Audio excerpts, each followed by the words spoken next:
Thanks for வாட்சிங்.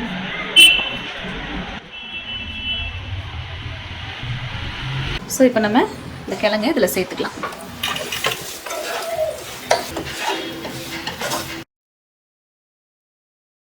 பாருங்கள், வாழைக்காய் 2 வாழைக்காய் எடுத்துருக்கேன் நான், நல்லா பெருசாக. ஸோ இந்த எட்ஜஸ்லாம் கட் பண்ணிவிட்டு இது ஒரு 3 வெட்டி வச்சுக்கலாம். இப்போ டக்குன்னு வெந்துடும்.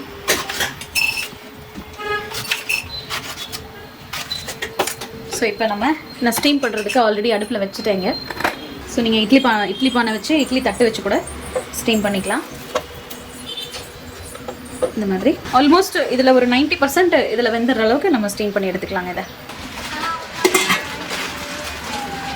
ஸோ இதை நம்ம இப்போ ஸ்டீம் பண்ண வச்சாச்சு. அடுத்து லெமன் ரைஸ்க்கு ரெடி பண்ண போகிறோம்.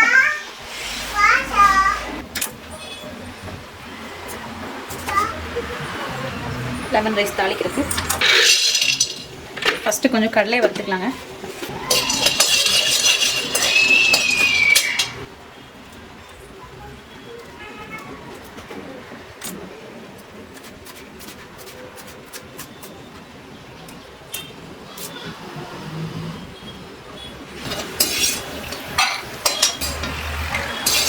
கடலை வறுத்தாச்சு. இப்போ நம்ம எல்லாமே பார்த்திங்கன்னா இங்கே ரெடியாக வச்சுருக்கோம். தாளிக்கிறதுக்கு தேவையான ஐட்டம்ஸ் எல்லாமே ரெடியாக இருக்குது. மசாலா பாக்ஸ், அப்புறம் எலுமிச்சம்பழம் சாதத்துக்கு தேவையானது, வடித்த சாதம், வறுத்த கடலை எல்லாமே இங்கே இப்போ ரெடியாக இருக்குது. இப்போ நம்ம தாளிச்சிடலாம் வாங்க. பாருங்க, இஷா குட்டி பாருங்கள். இஷா குட்டி வந்து மோப்பம் பிடிச்சிட்டு வந்துட்டாங்க கிச்சனுக்கு. It's on. See? Oh, you'll cut it. No, I will play this. You'll cut it. I know you'll cut it. So நான் வந்து இதுக்கு கடலை எண்ணெய் தான் யூஸ் பண்ணுறேன். ஓகே, எண்ணெய் நல்லா காஞ்சிருச்சு. கடுகு, கடலைப்பருப்பு, உளுத்தம்பருப்பு இது எல்லாத்தையும் போட்டு நல்லா பொரிய விட்டுறலாம். கடுகு ரொம்ப பொடி கடுகுங்கிறதுனால நான் எல்லாத்தையும் ஒன்றா போட்டிருக்கேன். இல்லைன்னா ஃபஸ்ட்டு கடுகு பெருசாக இருந்ததுன்னா அதை பொரிய விட்டுட்டு அப்புறமா தான் கடலைப்பருப்பு உளுந்தப்பருப்புலாம் நான் போடுவேன் யூஸ்வலாக. பட் இது என்ன ஆகுனா, இது பொரிஞ்சு அடுத்து கடலைப்பருப்பு உளுந்தப்பருப்பு பொரியிற நேரம் இந்த கடுகு தீந்துருது. அதனால் ஒன்றா போட்டேன். ஸோ இந்த கடலைப்பருப்பு உளுந்தப்பருப்பு பொரியிற நேரம் கடுகு வெடிச்சுக்கும். முடிஞ்ச வரைக்கும் சிம்மில் வச்சு கடலைப்பருப்பு உளுந்தப்பருப்பை வறுத்துடலாம். டார்க் ஆகிருக்க வாய்ப்பு இருக்குது. நமக்கு வந்து கோல்டன் ப்ரௌன் ஆகணும். அப்போ தான் சாப்பிட நல்லாயிருக்கும். ஏன்னா இது வந்து சாப்பாட்டில் அப்படியே நமக்கு கடிச்சிக்கிறதுக்கு வரும் வாய்க்கு. ஸோ இது நல்லா இப்போ ஒரு கலர் வந்துச்சு பாருங்கள். இப்போ நம்ம இதில் சிம்மில் வச்சுக்கலாம் அடுப்பை, இல்லைன்னா தீஞ்சிரும். மஞ்சத்தூள் ஒரு 1/2 டீஸ்பூன் போடுறேன் நான். ஒன்றும் தப்பு இல்லை நிறையானாலும். இந்த எண்ணெயில் பொரிய விட்டுறதுனால என்ன ஆகும்னா பச்சை வடை போயிடும். அப்புறம் நம்ம வெட்டி வச்சுருக்கோம்ல கடுகு, கருவேப்பிலை, கொத்தமல்லி இதெல்லாம் போட்டுட்டு நம்ம என்ன பண்ணுறோம்னா அடுப்பை ஆஃப் பண்ணிடலாம். இல்லைன்னா அந்த மஞ்சத்தூள் வந்து தீஞ்சிடும். ஸோ இந்த ஹீட்டில் இது வதங்குறதே போதும். இந்த ஹீட்லேயே இப்போ இதை நல்லா பொரிய விட்டுறலாம். ஆச்சு ஒரு 1/2 மினிட் ஆச்சு. ஸோ இப்போ நம்ம என்ன பண்ணுறோம்னா வடித்து வச்சுருக்கிற சாதத்தை நல்லா உதிரியாக இப்படி இருக்கணும் சாதம். அப்போ தான் வந்து லெமன் ரைஸ்க்கு நல்லாயிருக்கும். ஸோ இதை வந்து இப்போது இதில் கொட்ட போகிறேன் நான்.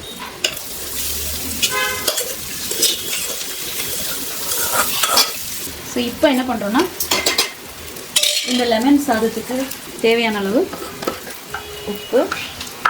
சாதம் சூடாக இல்லைன்னா அடுப்பை திரும்ப பற்ற வச்சு அதை வந்து நீங்கள் நல்லா வந்து வதக்கிக்கோங்க. உப்பு போட்டுக்கலாம். இப்போ தேவையான அளவு உப்பு போட்டு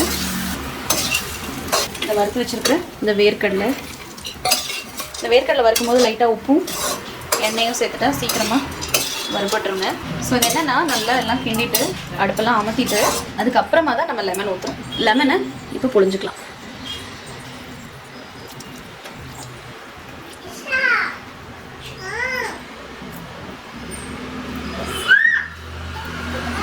லெமனும் பார்த்தீங்கன்னா இந்த சாதத்துக்கு தகுந்த மாதிரி நீங்கள் புழிஞ்சு டேஸ்ட் பார்த்துட்டு பத்தாத பட்சத்துக்கு நீங்கள் இன்னும் புழிஞ்சிக்கலாம். இது வந்து கர்நாடகா சைடு வந்து சித்ரான்னான்னு சொல்லுவாங்க. வீடுகள்லேயும் சரி கடைகள்லேயும் சரி மோஸ்ட்லி பிரேக்ஃபாஸ்ட்டுக்கு கர்நாடகாவில் பார்த்தீங்கன்னா பிரேக்ஃபாஸ்ட்டுக்கு லஞ்சுக்கு இந்த சித்ரான்னான்னு சொல்லிட்டு இந்த லெமன் ரைஸ் கண்டிப்பாக இருக்கும். வீட்லேயும் சரி கடைகள்லேயும் சரி. ஸோ இதை நம்ம ஒரு பெரிய லெமனாக இருக்கிறதுனால ஒரு 1/2 லெமன் புழிஞ்சிட்டோம். இதை இப்போ நம்ம டேஸ்ட் பார்த்துட்டு அதுக்கப்புறமா பத்தலைன்னா மேலே புழிஞ்சுக்கலாம். ஸோ இப்போ நான் டேஸ்ட் பார்க்க போகிறேன். இன்னும் கொஞ்சமாக லெமன் வேணும். ஏன்னா நேரம் ஆக என்ன ஆகும்னா இந்த சாதம் வந்து இந்த உப்பையும் புளிப்பையும் உறிஞ்சிடும். ஸோ அப்போ என்ன ஆகும்னா உங்களுக்கு பிளண்ட்டாக தெரியும். இதை நீங்கள் ஒரு அரை மணி நேரம் முன்னாடி செஞ்சு வைக்கிறீங்க அப்படின்னா சர்வ் பண்ணுற நேரம் பார்த்தீங்கன்னா பிளண்ட்டாக இருக்கும். அதனால் கொஞ்சம் லைட்டாக கூட இருந்தால் பிரச்சனை இல்லை. நீங்கள் டிஃபன் பாக்ஸ்க்கே செய்யும்போது பார்த்தீங்கன்னா காலைல செய்யும்போது உங்களுக்கு சரியாக இருக்கும் உப்பு புளிப்பெல்லாம். ஆனால் மதியம் சாப்பிடும்போது பார்த்தீங்கன்னா கொஞ்சம் சப்புன்னு இருக்கிற மாதிரி இருக்கும்.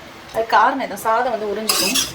அதனால் கொஞ்சம் எக்ஸ்ட்ராவாக நம்ம போட்டு செஞ்சுக்கலாம், ஒன்றும் தப்பில்லை. ஆச்சு நம்மளோட லெமன் ரைஸ் சித்ரானா ரெடி. இப்போ அடுத்து நம்ம மெயின் போர்ஷனுக்கு போயிடலாமா? நம்மளோட வாழைக்காய் நல்லா ஸ்டீம் ஆகிடுச்சு, நல்லா வெந்துருச்சுங்க. பாருங்கள் நல்லா வெந்துருச்சு. சரி, எடுத்து இப்போ நம்ம தோல் உரித்து கட் பண்ணிக்கலாம். கொஞ்சம் பெரிய பெரிய பீஸாகவே வெட்டிக்கலாங்க. சாமிக்கிட்ட சொல்லி போட்டேன்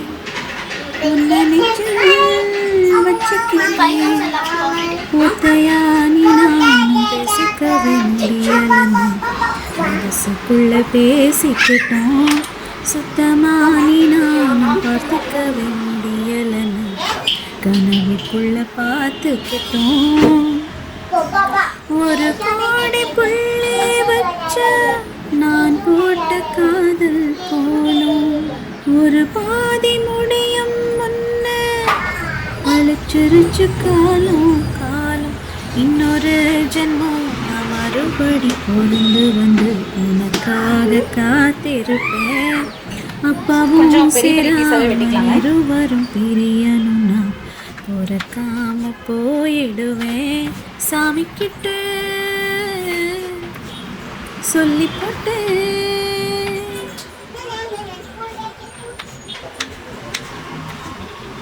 இந்த மாதிரி நல்லா வைடாக ஒரு பேன் வச்சுக்கலாங்க. வச்சுட்டு ஒரு 2 டேபிள் ஸ்பூன் அளவுக்காவது எண்ணெய் ஊற்றணும். அப்போ தான் இந்த கிழங்கு வந்து நல்லா ரோஸ்ட் ஆகும். பேன் இல்லைன்னா வடசட்டி உங்கள்கிட்ட என்ன ஆப்ஷன் இருக்கோ அது மாதிரி வச்சுக்கோங்க.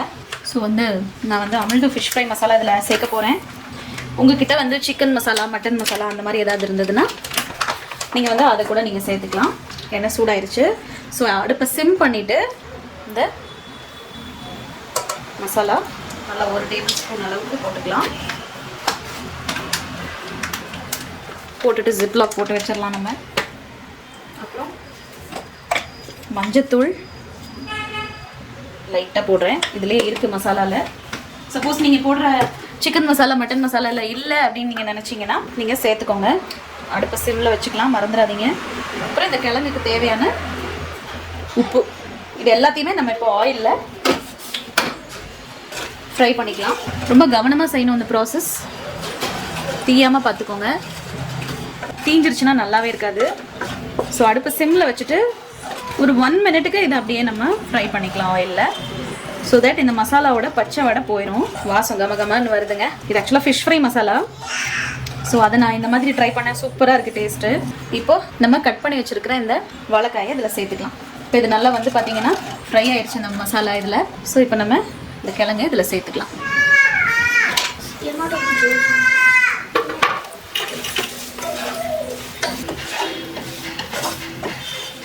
சப்போஸ் உங்களுக்கு ஆயில் பத்தாத மாதிரி தெரிஞ்சதுன்னா இன்னும் கொஞ்சம் கூட நீங்கள் ஆட் பண்ணிக்கலாம்.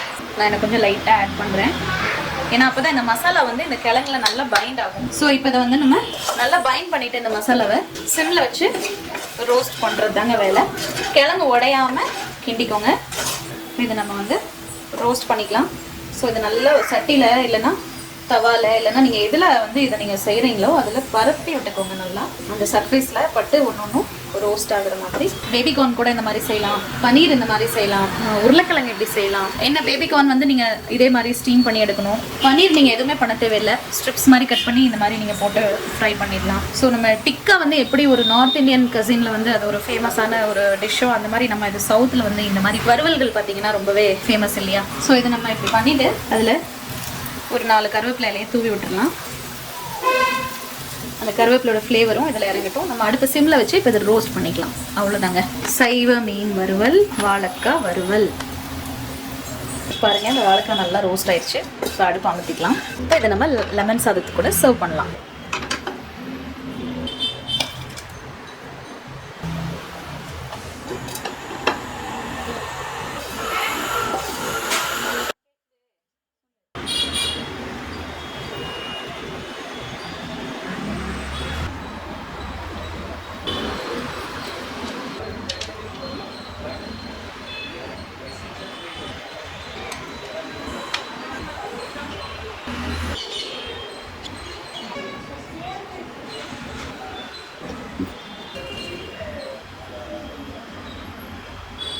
நம்மளோட வாழைக்காய் ஃப்ரை, கொத்தமல்லி புதினா கருவேப்பிலை துவையல், அப்புறம் லெமன் ரைஸ்.